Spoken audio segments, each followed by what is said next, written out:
İsmim Hasip Özel. Batmanlıyım, Kozlukluyum. Evliyim, 2 çocuğum var. Ben 1993'ten lise bitirdikten sonra Arapçaya karşı çok böyle sevdalıydım. Arapçayı çok severdim.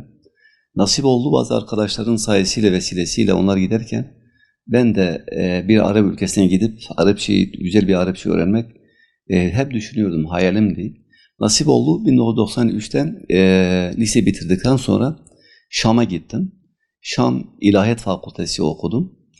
Orada Şam İlahiyat Fakültesi'ni okurken bitirdikten sonra aynı zamanda da Eczacılık Fakültesi de okudum. Halep'te okudum ama genellikle ben Şam'da oturuyordum, Halep'te oturuyordum. Ben de ilahiyatı bitirdikten sonra artık gelmeyi düşünüyordum. Yurt dışına artık Türkiye özlemiyle. Türkiye'ye geri dönmek istedim.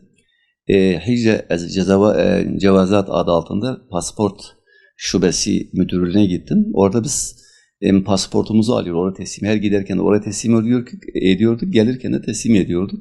Ve biz orada Şam'da ikamemizi bir şekilde yenilemek istedim.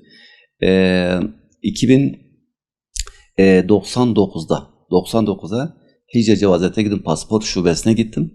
Oradaki hem ikamemi son yılımı bitirip ikamemi yenileyip ondan sonra diploma alıp gelmek istedim. Oraya giderken beni gözaltına aldılar. Normal dedim buradaki rutini olan bir şeydi. Sürekli insan oluyordu. Gözaltına alınıyor sonra bırakıyor. Böyle düşüyor. Hiçbir şey hayalime de gelmedi. Zaten oradayken Suriye'deyken Suriye'nin diktatörlüğünü, zulmünü, hürriyetin olmayışını farkına varmıştım ama hiçbir zaman ben siyasete katılmadım. Devlet hakkında da bir tek söz de dahi söylemedim. Düşünmüyordum. Böyle benim niyetim yoktu. Sadece ilim için gitmiştim. İlmi öğrenip, Arapça öğrenip sonra ülkeme gelip orada kendime göre insanlık için hizmet yapmaktı. Sonra giderken beni yakaladılar, gözaltına aldılar. Büyük bir araba getirdiler. Bir maske gözümüzden koydular, bağladılar. Arabanın içi yere serdi, 2 polis de ayakları üzerime basarak oturdular. Subhanallah dedim. Çok dehşetli bir şeydi. Sonra siyasi şube adında Şam'ın merkezinde bir siyasi şube var, karakolu var. Oraya götürdüler.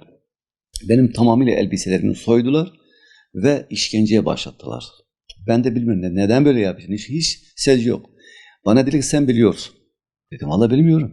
Dedim bir suçum varsa memnun olurum, sevinirim, bir suçum varsa bu doğal hakkınız olsun. Ama ben sebepsiz nasıl öldürdüm? 15 güne kadar işkence altına kaldım.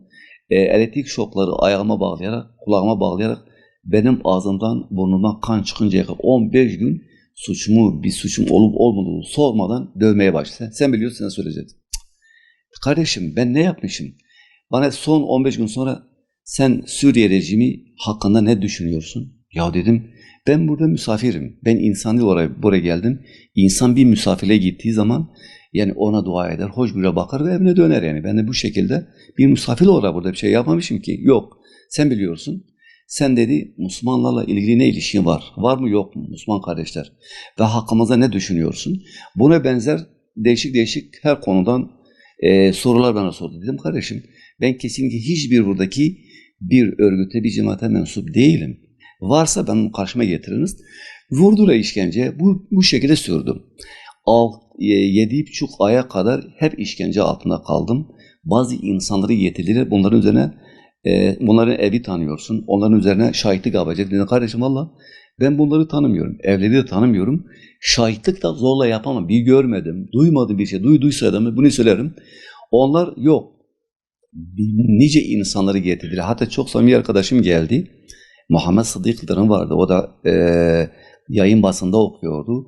Onun üzerine kendi evinde bomba gördüğünü söyleyecektim dedim. Asla ben zulüm etmem. Asla ben yalan söylemem. Bana dediler ki biz yalancı mıyız? Biz zalim miyiz? Dedim benim görüşüme göre bu zulümdür ama ben sizi tenzih ediyorum. Ben bunu bir şeyse söylemiyorum ama ben bunu yapamam dedim. 7,5 aya yakın her gün 4 sefer 5 sefer değişiyordu. 7-8 aya yakın ben işkence tabi tutuldum. Tabii ki beni bağlayarak işkence safhaları vardı, bağlıyordular. Kulağıma elektrik şokları bağlayarak sanki benim beynim bir düdüklü tencereye girmiş gibi oluyor. Bu kadar ağzımdan burnuma kan çıkıncaya kadar bu şekilde sürdü. Bir de 2 kat altında bir yere beni koydular. 3 kattaydı bildiğim kadarıyla o zaman o siyasi şube. 2 kat yer altına koydular. Şam siyasi şubeydi. Daha ben Şam'dayım. Bu 3 sene böyle devam etti. 3 sene işkence altında kaldım. Ama bu zaman zarfında da benim bir ayakkabım var, kondura vardı. Bir terlik bana verdiler. 3 sene terlik üzerine yastık kullandım. Başka bir şeyim yoktu. Elbiselerimi almışlar, bir gömleğim vardı. Baktım ki 3 sene zarfında benim cildim tamamıyla böyle dökülüyordu oksijensizlikten. Bu 3 sene zarfında yazın ve kışın geldiğini şöyle anlıyordum. Havanın soğumasıyla diyorum kış geldi, yazın soğumasıyla ısınmasıyla yaz geldi. Bu şekilde yazın ve kışın gelmesi, havanın ısınması ve soğumasıyla ben biliyorum o 3 sene zarfında. Ezan sesi geliyordu ama bu ezan sesi sabah mı, öğle mi, akşam mı ben bilmiyordum ama o hücrede ben namazımı kılıyordum ona göre. Bir gün ben bir sene yakın olmuştu. Böyle bir asker orada geçti. Vicdanlı ben yönümü kuzey tarafa çevirmiştim. Dedi kardeşim kıble böyle değil şöyledir. Çok sevindim hatta gözüme yaş aktı. Dedim demek ki iman sahibi zerre kadar var daha bir tane var. Sevinçten mutlu oldum yani. Şimdi oraya kadar o asker böyle senince mutlu oldu. Kıble böyle değildir. Biliyordu. Demek ki o da inançlı insanlar da yani. 3 sene böyle devam etti. Bazen 3 zeytin bana veriyordular. Bazen 24 saat bir bardak veriliyordu. Zaten benim küçük bir tabak vermişti. Yıkama makama yoktu. Soğuk su. Orada bir zaman vardı orada. Benim tek hücrede bir musluğu var. Bazen su bırakıyordu orada. Banyo o soğuk suyla yapıyordum. Yıkanacak bir elbisem de yoktu.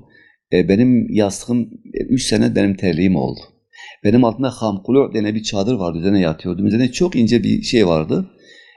Battaniye vardı. Bu şekilde 3 sene yakın gitti. Bu 3 sene işkence gördüm. Nice insanları getirdiler bana. İlla bunlardan şahitlik yapacak. Dedim ben yapamam. Ben kimse zulmedemem. Sonunda ben orada nişanlıydım. Benim nişanlım da hukukçuydu. Onu getirdiler dedi ki eğer yazdıklarımızda sen şahitlik yapamazsan sen itiraf etmez. Ben itiraf etmiyordum. Dedi ona tecavüz edeceğiz. Ben de orada kendimden geçtim artık. Dedim şimdi siz benden ne istiyorsunuz? Ya itiraf edin. Tamam ben itiraf ettim. Ben yapmamışım ama ne dilerseniz ben kabul ederim. Dedi o zaman kolaydır. Dedim tamam yap ne yaparım? Artık yüzlerce itiraf orada yazdılar. Dedim tamam. Ben de onlara yardımcı olmaya başladım. Ben dedim şunu da yapalım. Yani bu azdır bunu da ekleyelim. Dedi yok sen bunu yapmamışsın. Ya dedim hem benden istiyorsun hem kabul etmiyorsunuz. Yüzlerce ben onlara yön verdim dedim. Bunlar da benim suçum olsun. Dedi yok bu kadar senin için yeterlidir. Açık ve net bir şekilde. Ama en üzüldüğüm nokta bazı arkadaşlarım getirerek illa bunların şahitlik yapacaksın. Devam etti bu süre. 7,5 ay, 8 ay yakın ben işkence gördüm. Ama diğer 2 seneden fazla da haftada 1 gün, 2 gün ya da ayda 2-3 sefer devam ediyordu. Ama bir ay işkence olmadan geçmiyordu 3 sene zarfında. Benim derilerim de tamamıyla dökülüyordu oksijensizlikten. Devam etti. Bu 3 sene beni burada çıkardılar. Tedmur denilen meşhur bir hapishane vardı. 1936 yılında Fransa Osmanlı İmparatorluğu aldıktan sonra 1936'da Fransa Suriye ve Lübnan'ı işgal ederken atlara bir ahır yapmıştı. İstabıl yapılmıştı. Atları orada barındırıyordu Fransa askerleri. Beni o Esad da 1970'te gelirken Savunma Bakanı iken orayı kendi halkına bir cezaevi olarak çevirmişti. Beni oraya götürdü ama oraya giderken ben dedim bu Şam'daki siyasi şube ne kadar keşke ben orada kalsaydım. Şimdi gerçek azap, gerçek işkence, gerçek ahlak dışı ben orada görmeye başladım. Kocaman bir büyük kapısı vardı. 3-4 metre genişliği vardı. 4 asker birlikte bu kapıyı açıyordu. Çok ses çıkarıyordu. Sanki cehennem kapısı açıldı. Tark açılıyordu. 4-5 asker birlikte o kapıyı açıyordular yani. O kadar büyüktü. Ve kapı üzerinde şu yazı vardı. وَمَا ظَلَمْنَاهُمْ وَلَاكُنْ أَنْفُسَهُمْ يَظْلِمُونَ Biz onlara zulmetmedik. Onlar kendi nefsine zulmettiler ibaresi yazıyordu. Ayrı göre bunlar biz zalimiz. Biz çok zalimiz. Onlar da çok Allah'ın dostuylaymış gibi bizi böyle zalim olarak Kur'an-ı Kerim ayetleri de bizi o cezaevine yazmış. Bunun adı Tedmur cezaevisi. Diğer ismine fareler hapishanesi adı altında da geçiyordu. Burada bir sene yakın geldim. Ben siyasi şubede görmedim işkenceleri orada gördüm. Orada yüzlerce insan nasıl idam ettiklerini gördüm. Biz bir kavuştaysa böyle bir yerde bizim bir odamız çapındaki bir yerde belki 50 insan vardı. Böyle bu şekilde yatıyordu. Bizim odanın tam ortasında 1 metre çapında delik vardı. Bir saat Akşam 6'da maskayla yatmamız, sırt üstü yatmamız gerekir. Sabah da 6'da kalkmamız gerekir. Kural buydu. 12 saat sırt üstü kalacaksın. Gecenin tam orada zaten Tedmur denilen ilde çok soğuktu. Üzerine de o delikten de su döküyordu, soğuk su. Bizim altımız hep suydu. Artık her gün bir iki ölüyordu, üç ölüyordu. Böyle gidiyordu. Artık kime nasip olduysa ek olarak her günde diyor 4-5 kişi çıkacaksınız kapıya, işkence vereceğim. Artık inançlı kesimler orada çok hoşuma giden inançlı insanlar vardı. Allah'tan korkan insanlar vardı. Diyor siz yaşlar gelmeyiniz. Biz bu cezayı biz sizin yerine çekmeyiz. Ama 4 tane diyor siz 4 tane aranızda seçim yapınız. Hep bakıyordum. Gerçekten hafız Kur'an olan kesimler vardı. Çok inançlı insanlar vardı. Herkesin yerine işkenceye çıkıyordular. 450-500 yakın kırbaç onların ayağına vurup paramparça oluncaya vuruyordu. Durmadan. Bir gün 150'ye yakın cezaevi biz burada hep böyle hücrelerdir, şubelerdir. Bizim bu şubelerin arasında da bir meydan vardı. Pazartesi günleriyle Perşembe günleri idam günleriydi. Özellikle bu günleri seçtim, mübarek günleri seçmiştim. Helikopter gelirken yola artık bizden kime nasip olduğunu belli değil ama herkes istiyordu. Herkes ölümü istiyordu ama ölüm herkese nasip olmuyordu orada. Sonra geliyor ki biz de deliklerde bakıyoruz. Kabin deliklerinin duvarında hep çatlamıştı ya. Orada meydanı görüyordu. Yüzlerce böyle idam safhaları vardı. İdam edilirken orada Allahu Ekber deniliyordu. Hep bağırarak şehadete gidenler. Ama bir gün sonra bir dönüm kesildi. Allahu Ekber diyemiyordular. Ya dedim acaba ne, biz araştırdık sonra sağda solda tespit ettik ki oradaki onların ağzı bantla kapatıyor. Kimse Allahu Ekber diyemesi idame giderken. Orada Müslüman kardeşlerden tam 2000 presten geçirildi. 2000 o dönemlerde 2000 insan katletti biliyorsunuz. Hama olan oyunda 1982'de Esad onun abisi kardeşi de Rıfat şu anda Fransa'da kaçtı. Herhalde İspanya falan gitti ama hatırlamıyorum. O zaman Savunma Bakanı'ydı. Birlikte Hama'da 45 bin insan katlediyor. İşte oradaki insanlar bu şekilde. Ziyaret yoktu. 25 sene, 30 sene hiç ziyaret yoktu. Ziyaret 2006'da açtı. 2006'da benim yanımda bir arkadaş vardı. Ahmet Adi ağlında. Çok ağlıyordu. Benim yan hücreden dedim Ahmet neden ağlıyorsun? Diyor Hasip Hoca 25 sene oldu çocuklarımı çok özlemişim. Dedim kaç tane çocuğun var? Dedi abi benim 4 tane çocuğum vardır. Dedim peki bu bizi buraya getiren Allah değil mi? Dedi evet. Buraya çıkaran o değil mi? Evet dedi. Bu imtihandır. Allah'ın bir imtihanıdır. Peygamberler de bu cefayı çektiler. Suçsuz olarak oraya getirilmişti. Ama onun suçu neydi Ahmet Ali? Ahmet Ali'nin suçu bir gün dedi ya keşke bu ülkeden kurtulsaydım. Bu askerdi. Bu söylemden dolayı 25 sene orada yatıyordu. Bu şekilde bu ve buna benzer vahşetleri gördüm. Bu bir tane örnek. Bir tane kaç tane örnek daha vereyim. Orada bir gün 150'ye yakın tutukları böyle meydana çektiler. Herkesin ne okuduğunu söyledi. Mesleğin ne olduğunu söylediler. Bir arkadaş dedi ki ben albayım. Dedi hoş geldin. Bizim albaylar yüksek tahsilli insanı bizim yanımıza gelirken en kıymetli su onlara ikram ediyoruz. Dedi bu loğalardan tuvaletlerin loğaları var ya. Burada dedi bizim en şerefli suyumuz burada içeceksin dedi içmem. Dedi içecek dedi içmem. Dövdüler onu. O da inançlı bir insandı. O da birkaç tane asker bunun bütün avreti çıkınca çok üzülüyordum. Onu orada şehit ettiler. Göz önünde. 150 insan arasında. Başka bir yüzbaşı çıktı dedi ben yüzbaşıyım dedi sen de gel iç. O içti yine onu da şehit etti. İçtiği halde ama diğeri bu şekilde bazen de özellikle banyo günleri ayda bir sefer banyoya çıkarılıyordu. Ama banyo günleri neydi? Mutlaka 4 insan 5 insan ölüyordu. 4-5 insan ölüyordu. Nasıl yani? Mesela onların 10 yaşında ve 15 yaşında bir tıraş makinesi vardı. Saç kesme makinesi vardı. Çekme orada tamamıyla pas tutmuş. Faşa girerken çekiyordu. Böyle saçları çekiliyordu. Çekince 4-5 tane. Bir sağda tıpkı insan koyunları, keçileri, saçları keserken, tüyleri keserken bu şekilde başına vuruyordu. Kansız kurtuluş yoktu. Hepsi böyle yapıyordu. Ya bir tane önde vuruyordu, bir sağda vuruyordu. Tıpkı delilerin saçları gibi tabiri caizse. Kan zaten görüyordu. Zaten o makinede kaç tane vuruyorsa başı kırıyordu, geçten diyorsan ki tamam. Bu şekilde devam ediyordu. Bazen de birisi ölürken biz diyor birisi öldü. Geliyor ayağından tutuyordu, çekiyordu. Ayağından tutup böyle çekiyordu. Ona cesede saygı da göstermiyordu. Bu şekilde devam etti. Bir sene yakın orada cezaevinde. Hatta orada bazı arkadaşları hep fareler dolu. Dedi ki sen bu fare Ebu Yusuf'tu, sen bu fareyi tutacaksın ve yiyeceksin. O da onu tuttu, bir parçası yedi, sonra dedi at. Gözün önünde. Bazen yemeklerimize fareler atıyordular. Bazı afetin küçük abdestini yaparak yiyeceksiniz diyordular. Bir arkadaş yine gelmişti, ziyareti açılmıştı. Ziyaret gelmeden önce şubedeyken, daha Şam'dayken şunu bana söyledi. Çok diyor üzüldüm, ağlıyordu. Dedim abi neydi? Dedi benim kızımın getirdiği ona tecavüz edeceksin. Ben de yetmeyince onun gözüm önünde kızıma tecavüz ettiler. Gözüm önünde diyor tecavüz ettiler. Bu sadece 2-3 kalem söylüyorum. Her gün 10 tane böyle, 100 tane böyle gördüm. Fazla zaman almasın diye. Sonra oradan bir sene yakın oradan ayrıldı. Bizi götürdüler, çıkardılar. Nereye? Said şu anda dünya basınında, Türkiye basınında görüyoruz. Ama bu size söyleyeyim, bu Said cezaevi Tedmur'a göre 3 yıldızlı ve 5 yıldızlı bir oteldir. Bak buna rağmen de şu anda 200 bine yakın presten geçirilmiş. Presten geçirilmiş. Cesedi makine atıyor, paramparça ediyor. Orada da yapılıyordu. Ama şu bakın Said nasıl vahşet ise orası 1000 kat daha vahşetti. Bu şekilde.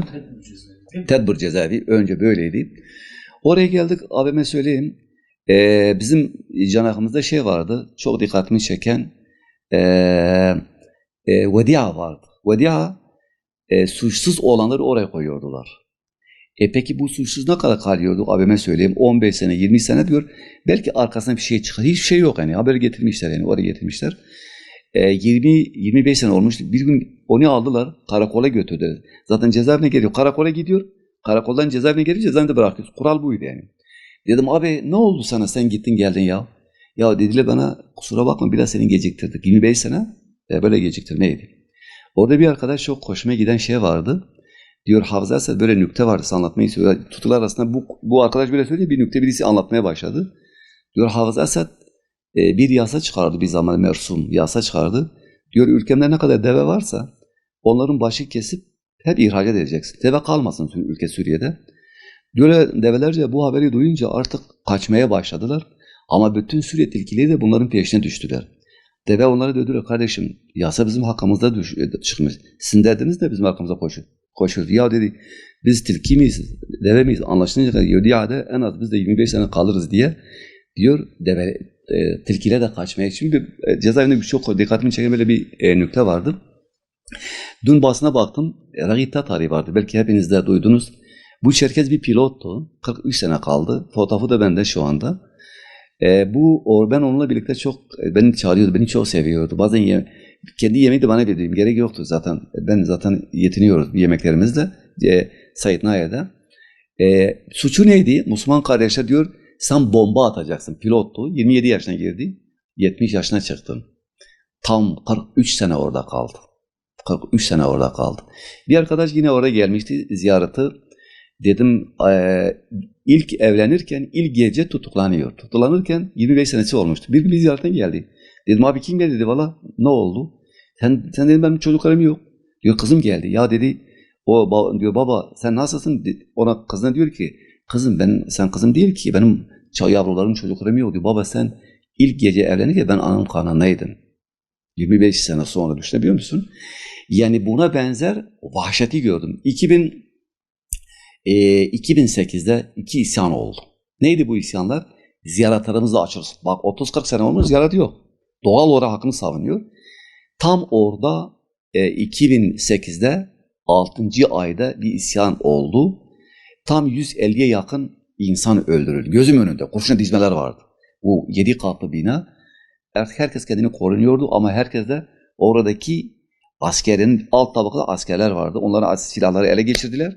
Asker de çabuk içine girmiyordu. Bir yöntemle orası dedi sizin ziyaretinizi açacağız. Yemeklerinizi iyileştireceğiz. Bundan sonra bu işkence yapmayacağız. Sonra bir dönem geçtikten sonra bu sefer 2008'in 12. ayda yeniden bir isyan oldu. Dehşet verici bir isyandı.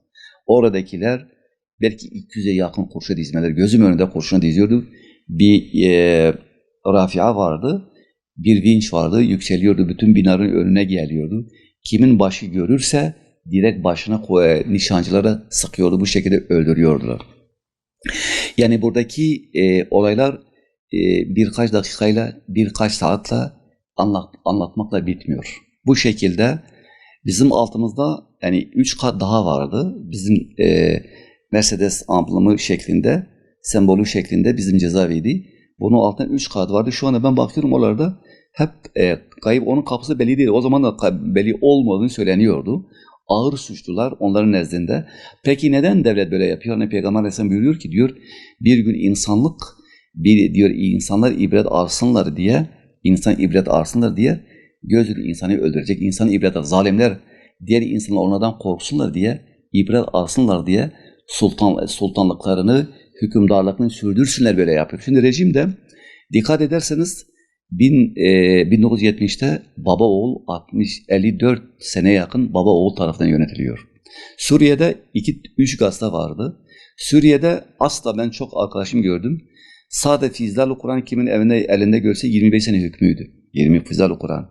Kimin elinde, Enfal suresi, Tevbe suresi ezber bilseydi, biraz orada İslam hukukunun cihad yönünü anlatıyor. Onun hükmü 20 seneydi. Her bir sureye 10 sene hüküm veriliyordu. Fizal-ı Kur'an kimin elinde? Bugün mesela her dindar kesimin elinde belki Fizal-ı Kur'an tefsiri vardır. Onun hükmü 25 seneydi. Kim seçim olmuyor diye deseydi orada 7 sene hükmüydü. Bir arkadaşım size paylaşmak istiyorum. Çok dikkatimi çeken, gerçekten dehşet vericiydi. Yani buna benzer binlerce örnekleri gördüm. Ben 10 sene kaldım. Cezaevinde 10 sene kaldım. Avrupa İnsan Hakları, Türkiye Parlamentosu çok şikayetimi dile getirdi. Oğlum orada kayıptır. Babamın sayesinde nasip oldu. 3 arkadaş, 4 arkadaş daha benimle birlikte çıktılar. O da yol açıldı önlerinde. Babam o zaman, Allah razı olsun, sağ olsun, bizim Türkiye yetkililer o zaman bizim Cumhurbaşkanımız Recep Tayyip Erdoğan o zaman başbakandı. Orada Abdullah Gül Cumhurbaşkanıydı. Bizim Dışişleri Bakanı Ahmet Davutoğlu'ydu. Bunların girişimi babam çok şikayet etti. Avrupa İnsanlığı, Türkiye Hukuk İnsan Haklarına vesaire. Onlar da girişimlerde bulundular. Sağ olsun, gerçekten onlar olmasa bugün belki yeni ya çıkardık, ya ölü çıkardık, ya da preslerden geçirirdik, ya da bugün bu şekilde çıkardık. Ben bütün Suriye halkı için büyük bir milat olduğunu, büyük bir kurtuluş olduğunu, halk şuna inanıyor. Yeter ki şeytan gelsin, bu rejim gitsin. Temel %95, %98'in halkın genel düşüncesi buydu. Gerçekten o rejim ateşle, demirle yürütüyordu sistemini. Yani 1 milyonu öldüreceğim, yeter ki ben ayakta kalayım diye. Ben oradaki halk bilinçli insanlardır, kültürlü insanlardır. Okuma oranı bayağı yüksektir. Şu anda gelen insanlar da çok değerli insanlar, o kadar iknatındayım. Ben çok mutlu oldum. Saat 2-3'e kadar hep haberleri, Türkiye kanalları dinledim, Arap kanalları dinledim. Ben hep mutluluğu böyle derinliklerini, kalbin derinliklerini hissediyorum. Bir de kendimi bir sürü bir vatandaşı olarak gördüm artık. Orada kaldım yani.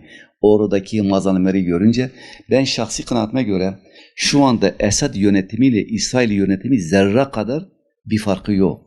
Ya da Amerika yönetimi. Şimdi İsrail görüyorsun. Yani 45.000'den fazla katlettiği ama Suriye'nin bilançosu 2011'den bu yana 12 milyon göç, 1,5 milyon ölü, 7,5 milyon yaralı, 85.000 kadına tecavüz edilmiş, 75.000 bir yaşın altında ölen çocuklardır. Yani şu anda Suriye bilançosu bu. Peki böyle olan bir diktatörden kurtulmak, bundan daha mutlu olabilecek bir şey var mı? Daha büyük bir bayram var mı? Ben şöyle inanıyorum. Şimdi dünya derin emperyalizm güçleri böyle diktatörlüğü beslemek. Ama mesela Milošević Balkanlardaki dikkat ederseniz onu da Lahey Mahkemesi çekti. Şimdi inanıyorum o çekilecek. Devlet kurduktan sonra artık eli kana bulaşanlar mutlak surete yargıya çekilecek. Şöyle ve böyle devletin gidişatı, ben inanıyorum, halk bir bütün olarak kenetlenmiş. Yani Suriye'nin durumu bir Afganistan gibi değildir. Oradaki halkın afakları bayağı açık, kültürü düzeyi bayağı yüksek, yeni teknolojiden de çok haberdardırlar. Evet, kalkınması inanıyorum. Ben bunu çok insani görüyorum. Her şey seküler değil. Mesela dikkat edersen Rusya maddi olarak o rejime baktı. İsrail vahşi olarak Filistin halkına bakıyor. Ama Türkiye'yi Suriye halkına bir insani, bir ahlaki onlara baktı. Eğer ben şahsi kanaatimi diyorum, eğer Türkiye o muhacirleri önceden kabul etmemiş olsaydı Şu ana kadar 1,5 milyon ölü var. 200 binden fazla presten geçirmiş. O zaman Suriye en az 3 milyon, 4 milyon da kimsenin yaşına bakmadan yapabilir. Hiç kimse bunda hasaba da çekmez. Türkiye bir nevi rahmet kapısı oldu. Kim ne derse derse ben bir Türkiye vatandaşı olarak, ben Türkiye vatandaşı olarak onu teyit etmek için diyelim. Bu Türkiye'nin gerçek olarak, vakıa olarak rahmet eli oldu. Rahmet kapısı oldu. Eğer diyorum o şimdi Türkiye'de belki 3 milyondan fazla vatandaş var. Eğer orada kalsaydı asla Esed bunların gözyaşlarına, onlar zaten o zamanlar kimyasal silahlanıyordu. Yani Türkiye'nin insani tavrı onu dizginledi. Kim derse dersin şimdi orada yaşamayan, orayı bilmeyen bilmez. Orada bir yaşayan bir vatandaş olarak Türkiye'de yaşayan bir ben bunu diyorum. Ben her insan kim olursa olsun oradaki yeni kurtulmuş zaferı kazanmış halka dua ile olsun, maddiyet olsun ne olursa rahmet eli onlara uzatması gerekir. Çünkü onların daha azat olmaları tazedir, yenidir. Bunu istemeyen derin güçler vardır. Onlara dikkat etmeleri gerekir. Herkes imanı gücü nispetinde rahmet eli o mazlum halka uzatması gerekir.